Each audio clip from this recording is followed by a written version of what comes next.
Have you ever noticed how you speak to yourself when you make a mistake? I once spent an entire week berating myself over a single typo in a major presentation. The voice in my head was relentless. You are so careless. You are not good enough. But if a friend made that same mistake, I would have said, "It's okay. You're human. You'll do better next time." Why do we offer grace to others, but wage war on ourselves? Today, we explore self-compassion, not as self-indulgence or weakness, but as a courageous Buddhist practice of treating yourself with the same kindness you would offer a dear friend. Let's begin with what happens in your brain when you criticize yourself. Neuroscience shows that self-criticism activates the brain's threat defense system. Your amygdala fires, cortisol floods your body, and you enter a state of fight, flight, or freeze. You are literally attacking yourself. This chronic stress shrinks the prefrontal cortex, the area responsible for clear thinking and emotional regulation. So, ironically, being harsh on yourself makes you less capable of improving. Conversely, self-compassion activates a mammalian caregiving system. It releases oxytocin and endorphins, calming the amygdala and creating a sense of safety. When you feel safe, your brain is actually more capable of learning and growing. The Buddha taught that the root of suffering is not just external circumstances, but our relationship with ourselves.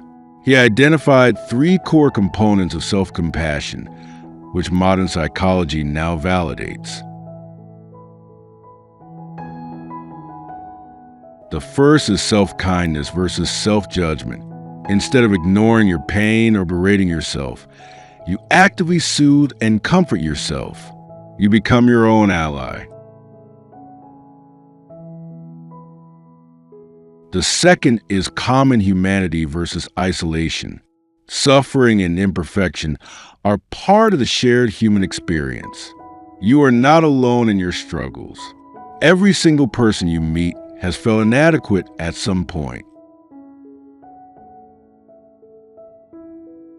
The third is mindfulness versus over-identification. You observe your painful thoughts and feelings with balanced awareness, without suppressing them or exaggerating them. You see the pain, but you are not consumed by it.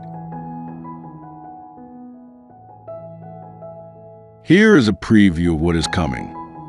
Later in this video, I will share a practical 3-step self-compassion break that a perfectionist executive used to silence her inner critic and reclaim her joy. But first, let's look at how this plays out in real life. Let me share 2 stories of transformation through self-compassion. Story 1. Emma was a high-achieving lawyer who believed that self-criticism was the only way to stay sharp. When she lost a case, she would spiral into days of self-loathing, unable to sleep or eat properly. Through therapy and Buddhist practice, she learned to apply self-kindness.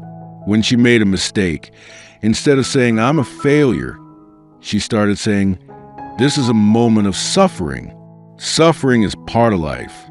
May I be kind to myself in this moment." This simple shift did not make her lazy. It made her resilient.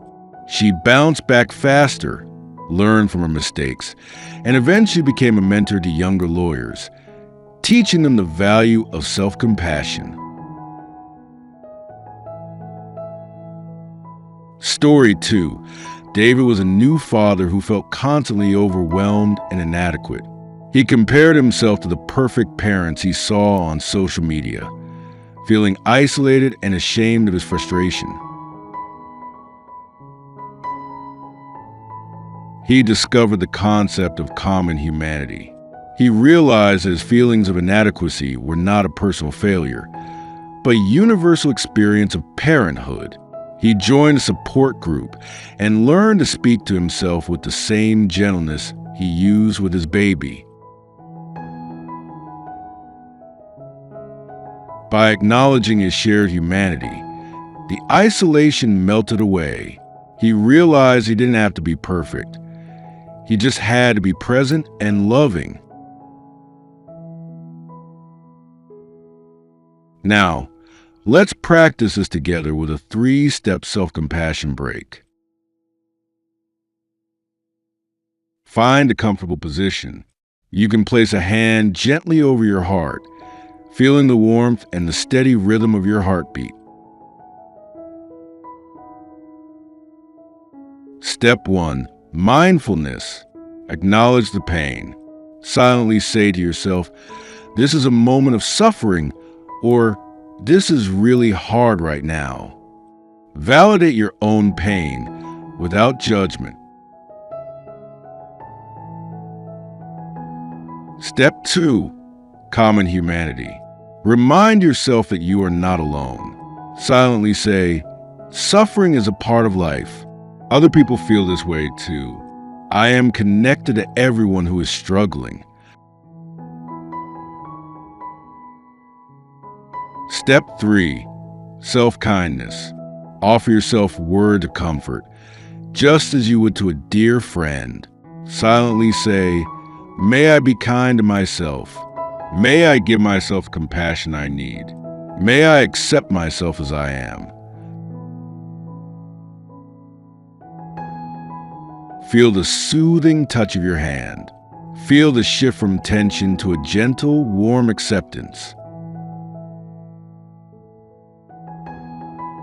Rest in this space of self-compassion for a few moments.